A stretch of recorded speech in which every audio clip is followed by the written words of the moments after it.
Hi Graham. Hi, What's the James. latest on an injury front? Will Ben Chilwell and Raheem Sterling be available tomorrow?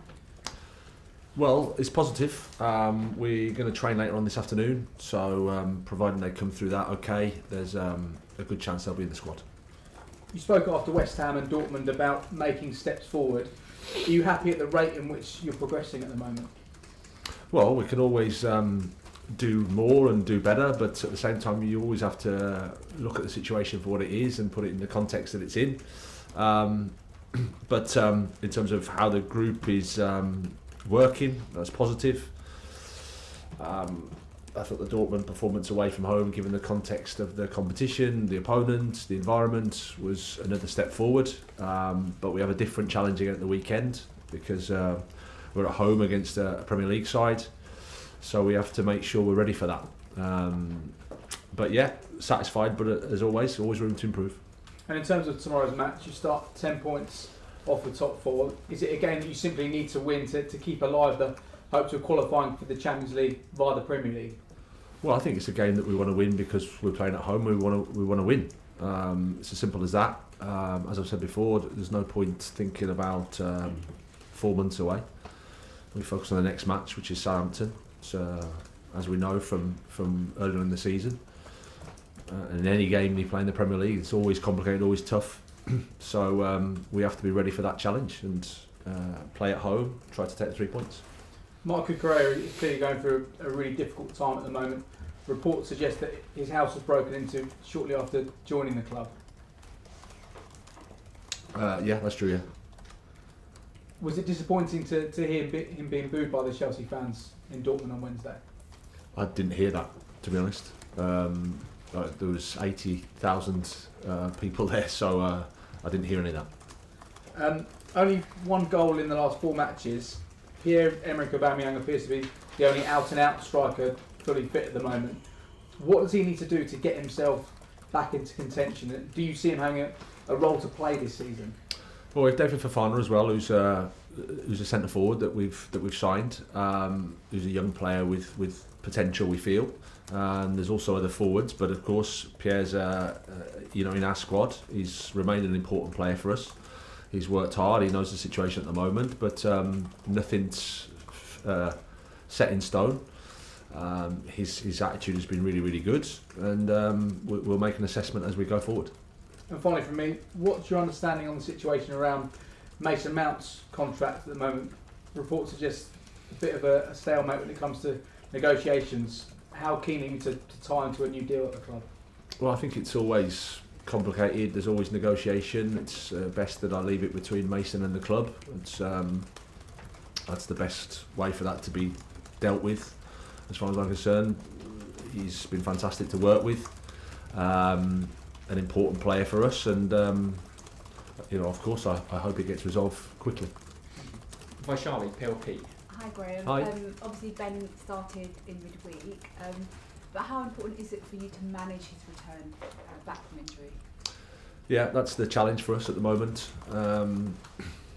He had 30 against West Ham, 60 against Dortmund, so the decision will be based on how he recovers today and how he reports, and we'll make that call probably tonight or tomorrow as to the extent that he can play. But it's certainly something we have to be mindful of. And one on Southampton. What challenges arise when you're about to take on a team without a permanent manager at the helm? Well, you're not sure at all how they're going to go. Anything can come at you pretty much because you've got a caretaker manager and they've had a week to prepare some ideas. What's happened before is no reference really, so that's the challenge for us. We have to then focus on ourselves and focus on what we're doing well, and then prepare and make sure we're ready for the challenge, because I think there's a big challenge coming our way. Alex, BBC. Hi Graham. Hi. Your team's creating a lot of chances at the moment, which is obviously a positive for you as a coach, but aren't taking them. So is there a point you can't be praising them for creating the chances that they need to take them, or do you need some luck, or is it kind of a mixture of all of that?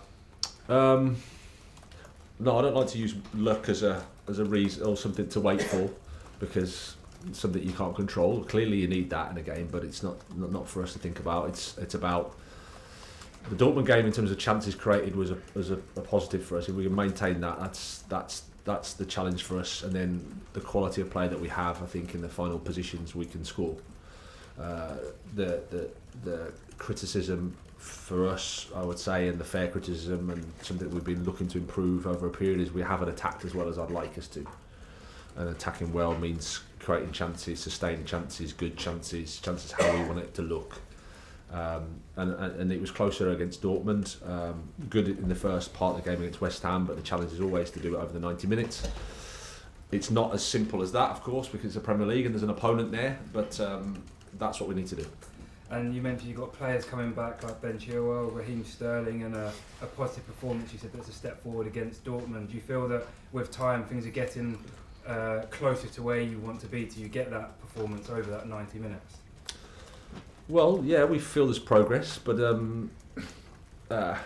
again, you have to constantly see and evaluate where we're at and what the circumstances are. It's pretty straightforward. You know, you play a game and you need to win, but there's lots of things going on in the background in terms of managing players coming back from injury, like I said last week and the week before.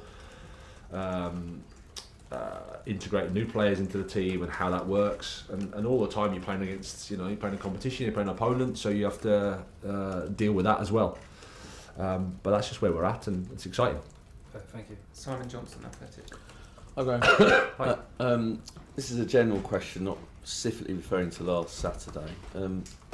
Sort of been asked to ask you, what do you make of VAR, and if you could change anything, is there anything that if you could change that you would? Oh, that sounds a lot then. That's a nice one. No, I have no problem with VAR necessarily. I don't think I would have had it in the first place because I think I'm a bit of a romantic traditionalist. I quite like the referee and the linesman are there to make the decision, and whatever mistake happens. I think that's good, but I understand that we want to make it so that all the decisions are correct. Then I go, do we really want every single decision to be correct? Because there's an element of human error, there's an element of that happens in the game. It's something for us all to talk about and get annoyed about. It's part of the game. I think it'd be boring. Are we going towards eventually computers are going to make the decision? Because I hear people talking about they need it to be consistent, and the only way to be consistent is human beings don't make the decision, because every human being will see it a different way, and the football action will be so different. There won't be the same one. So this drive for consistency is strange when you consider that humans are taking part in the game. I would like the referee to mostly referee the game. Apart from that, I'll just try and support the process, because that's where it is. That's where we want to go to. So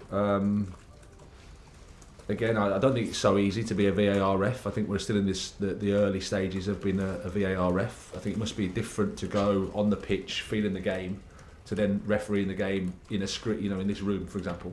Mm-hmm. So that's something that inevitably they're going to get better at, I think. But apart from that, I have enough problems myself to worry about VAR. And just a quick one about Chelsea. Creating chances isn't the problem. It seems like taking them is. So, are you sort of doing any extra drills, shooting drills, just to get that confidence going, or sort of how, it seems like a confidence thing in terms of front of goal that players are snatching chances rather than taking them? I'm not sure I totally agree with you there. It's fine. I think you can make that case against Dortmund. Yeah. I mean, João hit the bar, was unlucky. And a good chance before then that you'd think with his quality he would score, but I think sometimes that happens in football. It's the hardest thing to do is to put the ball in. We created chances in terms of whatever you think about XG was quite high from an away team's perspective in the Champions League. But previously to that, I'd like it to be a bit more. I'd like us to create more chances. I think the more you do, then you just back the quality of the player at the top end of the pitch. But I think as a final third, it's an area where we can improve, and we need to do better, I think. Okay, last question, broadcast. Scott? Yeah, obviously you've had a lot of players added to the squad, and Malo Gusto has came back to Cobham to do some rehabilitation on his injury. Just wondering who made that decision. Is it a good opportunity for you to speak to the player, and is there any update on Andrea Santos as well? Well, Malo's just here to help with his rehab, and it was the club made that decision. But again, it's nice to meet him, nice to see him in person around here, but we're just trying to help him get fit. And Santos is still in the same place. I think we're looking at what the options are for him. Okay.